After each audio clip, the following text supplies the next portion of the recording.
মাৰ্ঘেৰিটাৰ লেখাপানীৰ এটি 7 বছৰীয়া শিশু শিশুটিয়ে স্কুলীয়া ছাত্ৰ ছাত্ৰীৰ পঢ়াৰ ক্ষেত্ৰত উপকৃত হ'ব পৰাকৈ এটি মোবাইল এপ তৈয়াৰ কৰিছে so that they have a knowledge before their exams like English exam like riddles and docs for them for a practice like test for them it is this app অসাধাৰণ প্ৰতিভা সম্পন্ন এই শিশুটি মাৰ্ঘেৰিটাৰ মহকুমাৰ লেখাপানী সেনা ছাউনীৰ সেনা বিষয়া কৰ্ণেল সন্দীপ কৌশল আৰু ডক্টৰ দীপিকা কৌশলৰ সুযোগ্য সন্তান বিৰাজ কৌশল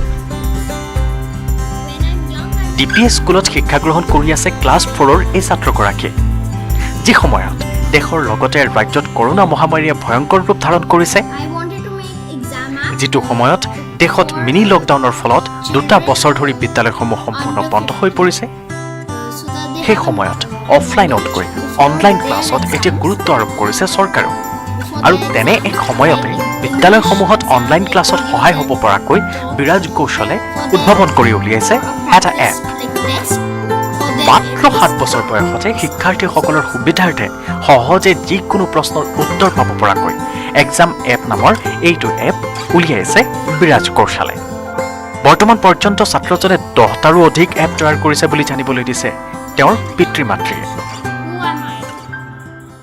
इसके चलते इसको हमने इंट्रोड्यूस कराया रोबोजीनियस एकेडमी जो गुड़गांव में है जिसमें इसने अपना कोर्स प्रारंभ किया आज से 4 साल पहले और आज ये प्रोफेशनल ऐप डेवलपमेंट कोर्स कर रहा है और जिसमें इसने अपने तकरीबन 10 ऐप्स अपने बनाए हैं और एक अभी जो मेन ऐप इसने बनाया है वो बच्चों को ध्यान में रखते हुए बनाया है जो इसके साथ के स्टूडेंट्स हैं जिनको वो बहुत बड़ा मदद देगा जिसमें उस ऐप में एनिमल से रिलेटेड ग्रामर से रिलेटेड क्वेश्चंस और रिडल्स और पजल्स हैं और ये सारे के सारे मल्टीपल चॉइस उसमें होता है और ये इसने बेटे ने पिछले महीने में विराज ने डेवलप किया है इसमें इसकी मेंटोर जो इसकी रोबोजीनियस की टीचर हैं इंस्ट्रक्टर हैं और इसको थ्रू आउट उन्होंने गाइड किया है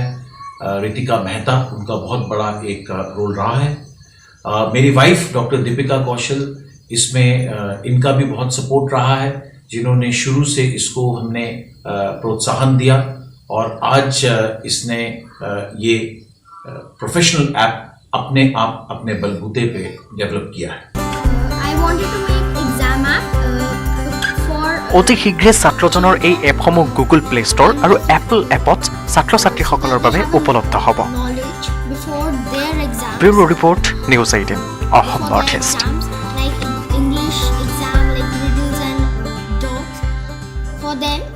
for a practice like test for them it is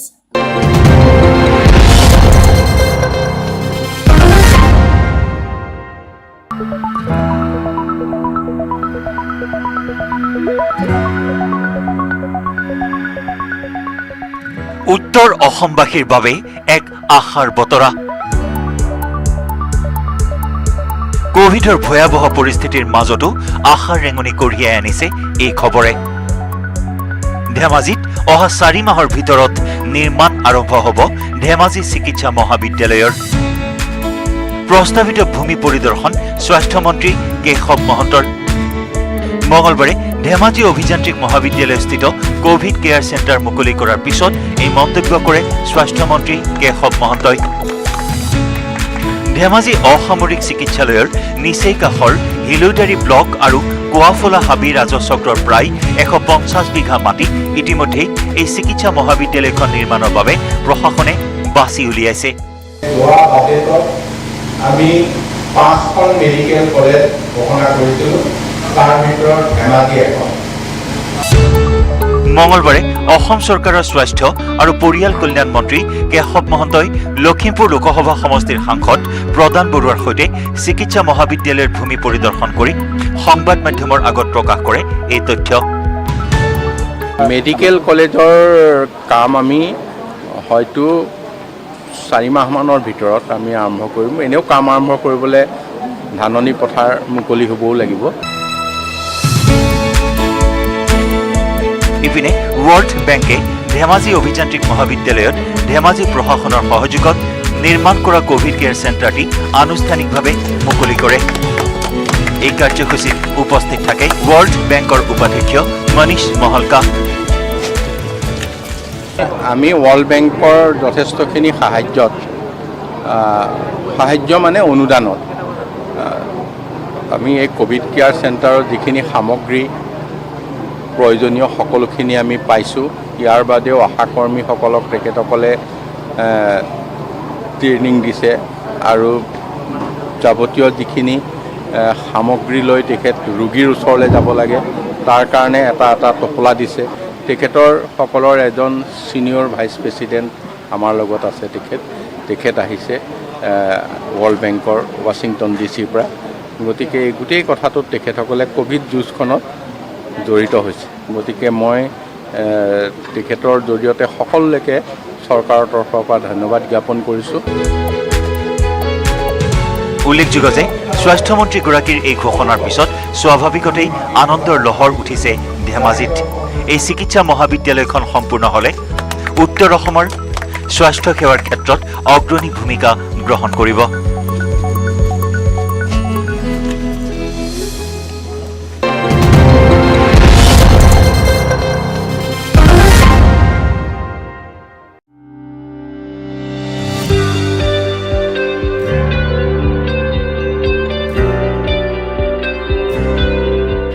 India book of ৰেকৰ্ডত মংগলদৈৰ ছাত্ৰ হৰ্ষিত শৰ্মা। মাটিৰ চক পেঞ্চিল ব্যৱহাৰ কৰি নিৰ্মাণ কৰিছে টেবুল চেয়াৰ। আংশিক লকডাউন আৰু কৰোনা মহামাৰীৰ প্ৰভাৱৰ সময়ছোৱা ইতিবাচক হিচাপে লৈছে বহুজনে। ঘৰতেই থাকি বহুজনে নিজকে নতুন নতুন কামত আত্মনিয়োগ কৰিছে।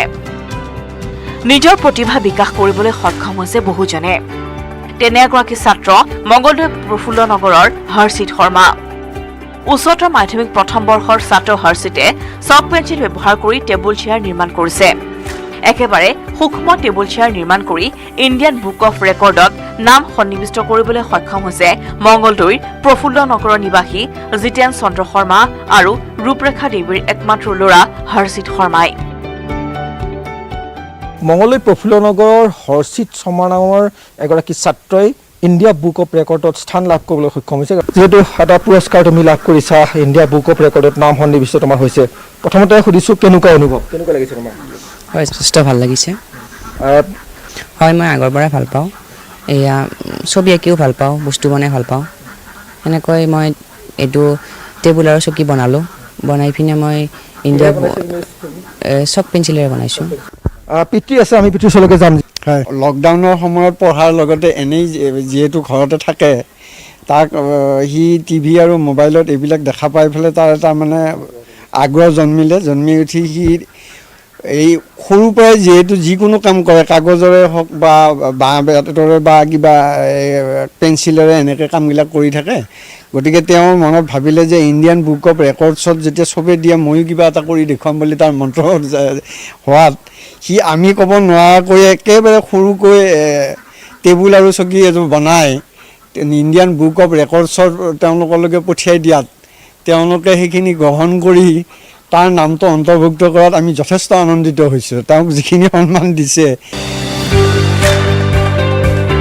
সৰুৰে পৰা ছবি আঁকি ভাল পোৱা হৰ্ষিতে বিগত এটা বছৰে লকডাউনৰ সময়ছোৱাত পঢ়াৰ লগতে ব্যতিক্ৰমী ধৰণৰ বিভিন্ন ছবি অংকন কৰি সময় অতিবাহিত কৰিছে। শেহতীয়াভাৱে মাটিৰ চক পেঞ্চিল ব্যৱহাৰ কৰি হৰ্ষিতে টেবুল চেয়াৰ নিৰ্মাণ কৰিবলৈ সক্ষম হৈছে। যি টেবুল চেয়াৰ নিৰ্মাণ কৰাৰ কাৰণে হৰ্ষিতে ইণ্ডিয়া বুক অফ ৰেকৰ্ডত নাম সন্নিৱিষ্ট কৰিবলৈ সক্ষম হৈছে। ইণ্ডিয়া বুক অফ ৰেকৰ্ডৰ ফালৰ পৰা হৰ্ষিতক প্ৰদান কৰিছে এটি মেডেল, এখন প্ৰমাণপত্ৰ, এটি কলম, এটি বেজ, লগতে বিগত বছৰত ৰেকৰ্ডত নাম সন্নিৱিষ্ট কৰা লোকসকলৰ নাম থকা এখন কিতাপ। ইতিমধ্যে হৰ্ষিত শৰ্মাই এছিয়া বুক অফ ৰেকৰ্ডলৈও আবেদন প্ৰেৰণ কৰিছে। কৰোনা মহামাৰীৰ ফলত হোৱা লকডাউন এতিয়া বহুতৰ বাবে হৈ পৰিছে আশীৰ্বাদো। মংগলদৈৰ পৰা নৱজ্যোতি মহন্তৰ report, news 18 Assam north east.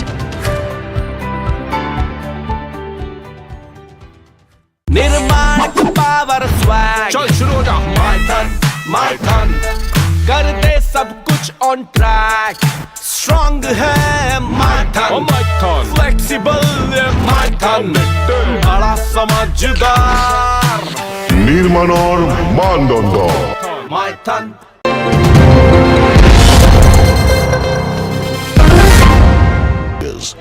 26 states, 1,200 plus reporters, 66.9 crore viewers. India's largest news network, News 18 Network.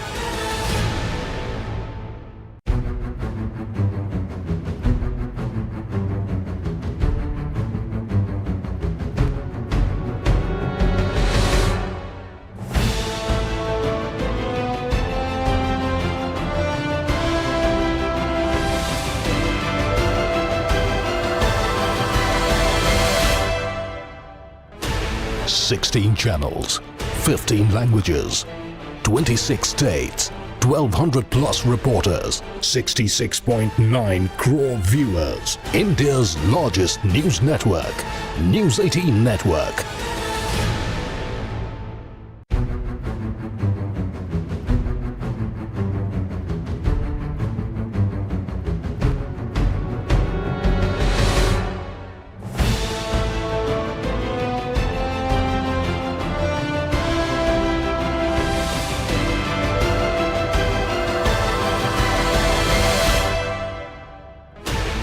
Sixteen channels, 15 languages, 26 states, 1,200 plus reporters, 66.9 crore viewers. India's largest news network, News 18 Network.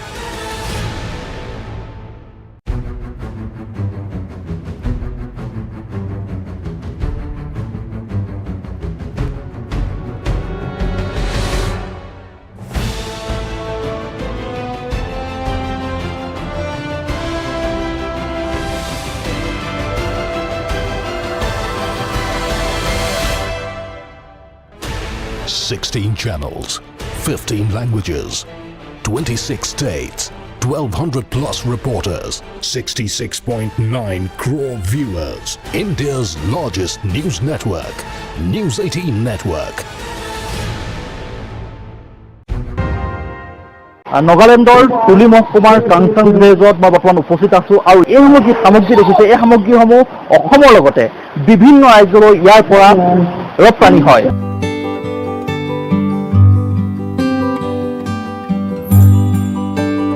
প্ৰাকৃতিক সম্পদৰ ফালৰ পৰা চহকী উত্তৰ পূৰ্বাঞ্চল অসমৰ লগতে চুবুৰীয়া নগা ৰাজ্য বাঁহৰ বাবে বিখ্যাত। এই বাঁহৰ পৰা বহু সামগ্ৰী নিৰ্মাণ হৈ আহিছে। বাঁহৰ বিভিন্ন আকৰ্ষণীয় সামগ্ৰীৰ এখন বিশাল বজাৰো আছে। অসমৰ চুবুৰীয়া ৰাজ্য নাগালেণ্ডৰ এখন গাঁও বাঁহৰ ঢাৰি প্ৰস্তুত কৰাৰ বাবে বিখ্যাত। অসমত নগাধাৰী নামে বিখ্যাত এই ঢাৰি নাগালেণ্ডৰ মুককচুং জিলাৰ তুলি মহকুমাৰ অন্তৰ্গত কাংচাং নামৰ গাঁওখনৰ বাসিন্দাসকলে কেইবা প্ৰজন্ম ধৰি প্ৰস্তুত কৰি আহিছে। এই নগাধাৰী কাংচাং গাঁওবাসীয়ে সমীপৰ শিৱসাগৰ জিলাৰ আমগুৰি, গেলেকী, যোৰহাটৰ লগতে গুৱাহাটীকে ধৰি উত্তৰ পূৰ্বাঞ্চলৰ বিভিন্ন প্ৰান্তলৈ প্ৰেৰণ কৰি অৰ্থ উপাৰ্জন কৰিবলৈ সক্ষম হৈছে। নগাধাৰীৰ বিশেষ চাহিদাও আছে। একো একোখন নগাধাৰীৰ বৰ্তমান বজাৰ মূল্য 120ৰ পৰা 160 টকা। নগাধাৰীসমূহ অসমীয়া সমাজত বিভিন্ন ঘৰুৱা কামত ব্যৱহাৰ হোৱাৰ লগতে কোঠাৰ চিলিং, হোটেল, ধাবা, ৰেষ্টুৰেণ্ট আদি বিভিন্ন ক্ষেত্ৰৰ সৌন্দৰ্য বৰ্ধনৰ বাবে এই ঢাৰি ব্যৱহাৰ হৈ আহিছে। Actually, there was a lake up marketing, and therefore we used to go to Assam, like nearby town like Amguri, Halwading, and then Kiliki, Atkil, Shivasadar, all those, and we used to sell out by 5 rupees or 10 rupees, something like that. But when the government of Nagaland, when they have given a slight, interest, from there somehow the market has been started, and now the villagers, they are selling now rupees 120 or sometime 150 rupees per piece. So this is how we go now. Actually, for our villager, this is a livelihood for us. বৰ্তমান এই ঢাৰি প্ৰস্তুত কৰাৰ ক্ষেত্ৰত কাংচাং গাঁৱৰ বয়োজ্যেষ্ঠ লোকসকলৰ লগতে যুৱক যুৱতীসকলো জড়িত হৈ স্বাৱলম্বিতাৰ পথ মুকলি কৰিছে। বিশেষকৈ গাঁৱৰ শিক্ষিত নিবনুৱা যুৱক যুৱতীসকলে এই ঢাৰি প্ৰস্তুত কৰাত জড়িত হৈ পৰিছে। উল্লেখ্য যে কাংচাং গাঁওখন নাগালেণ্ডৰ একমাত্ৰ গাঁও যি বাঁহৰ ঢাৰি প্ৰস্তুতৰ বাবে বিখ্যাত।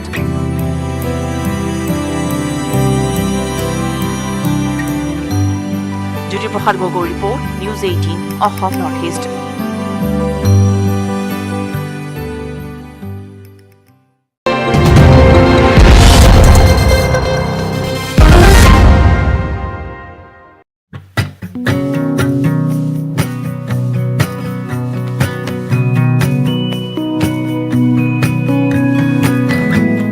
কবিগুৰু ৰবীন্দ্ৰনাথ ঠাকুৰে প্ৰতিষ্ঠা কৰা কলিকতাৰ বিশ্বভাৰতী বিশ্ববিদ্যালয়ৰ পৰা সংগীতৰ স্নাতক ডিগ্ৰী লাভ কৰা প্ৰথমগৰাকী অসমীয়া ৰোষেশ্বৰ বৰুৱাৰ জীৱনভিত্তিক এখনি তথ্যচিত্ৰ নিৰ্মাণ কৰিছে মৰাণৰ এজন সংগীত শিল্পীয়ে।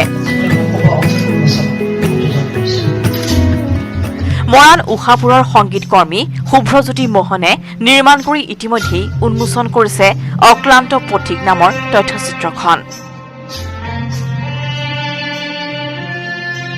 1967 চনতেই চৰাইদেউ জিলাৰ অতি ভিতৰুৱা নিজ খালৈ গুঘুৰা লখিমী গাঁৱৰ পৰা গৈ বিশ্বভাৰতী বিশ্ববিদ্যালয়ত নামভৰ্তি কৰা ৰোষেশ্বৰ বৰুৱাই বহুকেইগৰাকী গুৰুৰ ওচৰত গ্ৰহণ কৰিছিল শাস্ত্ৰীয় সংগীত আৰু নৃত্য বাদ্যৰ শিক্ষা।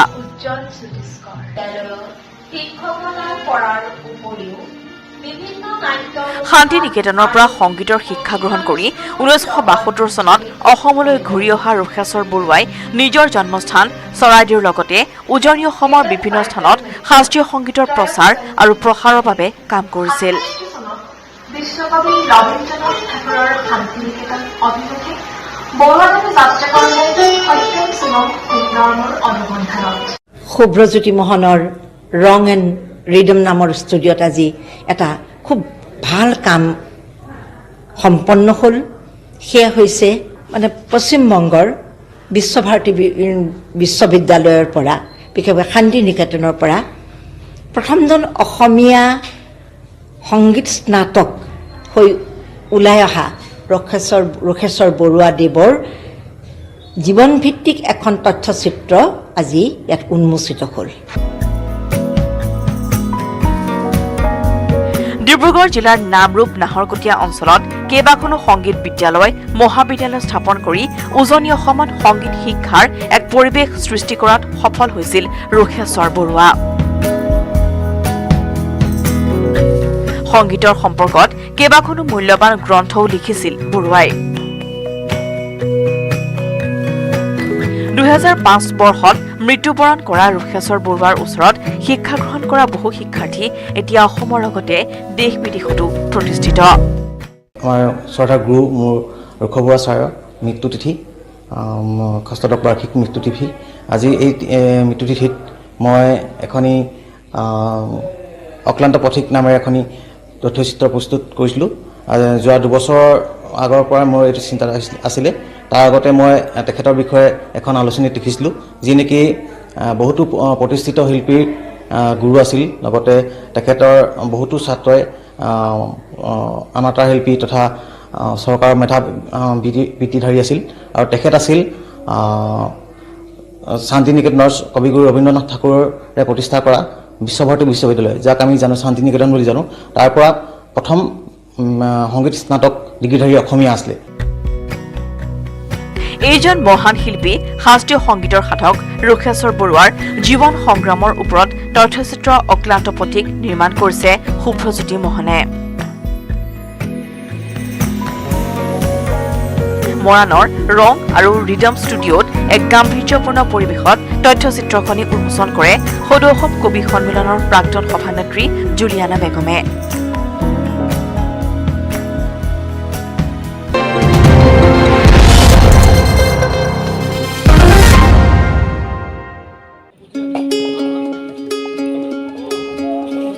বিজেপি কৰ্মীৰ প্ৰশংসনীয় পদক্ষেপ।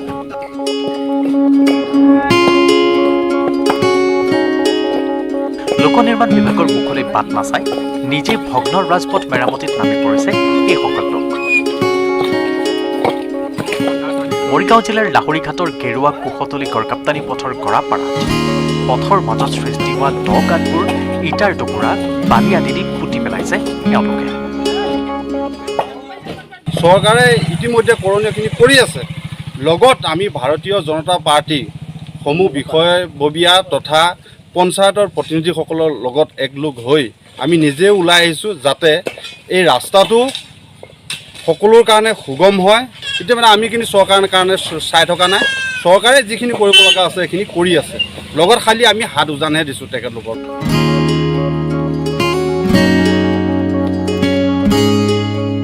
এইখিনিতে উল্লেখ কৰিব পাৰি এই পথছোৱা দীৰ্ঘদিন ধৰি মেৰামতিৰ অভাৱত ৰৈ যোৱা ভগ্ন পথছোৱাই পথচাৰীৰ যাতায়াতৰ ক্ষেত্ৰত সমস্যাৰ সৃষ্টি কৰিছিল। সেয়েহে আজি কুলতলী বন্দল বিজেপি সভাপতি জিলুৰাম পাটৰৰ নেতৃত্বত পথ মেৰামতিৰ বাবে ওলাই আহিল স্থানীয় বিজেপি কৰ্মীসকল আৰু পথৰ ওপৰত থকা গাঁত খাল পুতি পথছোৱা যাতায়াতৰ উপযোগী কৰি তোলে। আৰু ইয়াৰ পাছতে সমগ্ৰ ৰাইজৰো প্ৰশংসা বুটলিবলৈ সক্ষম হয় এইসকল বিজেপি কৰ্মীয়ে।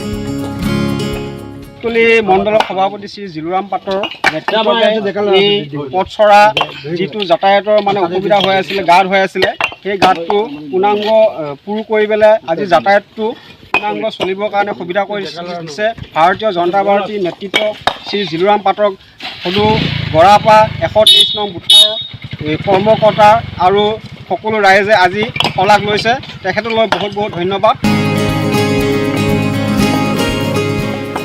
মৰিগাঁৱৰ পৰা পৱনজ্যোতি ডেকা, নিউজ 18 অসম নৰ্থ ইষ্ট।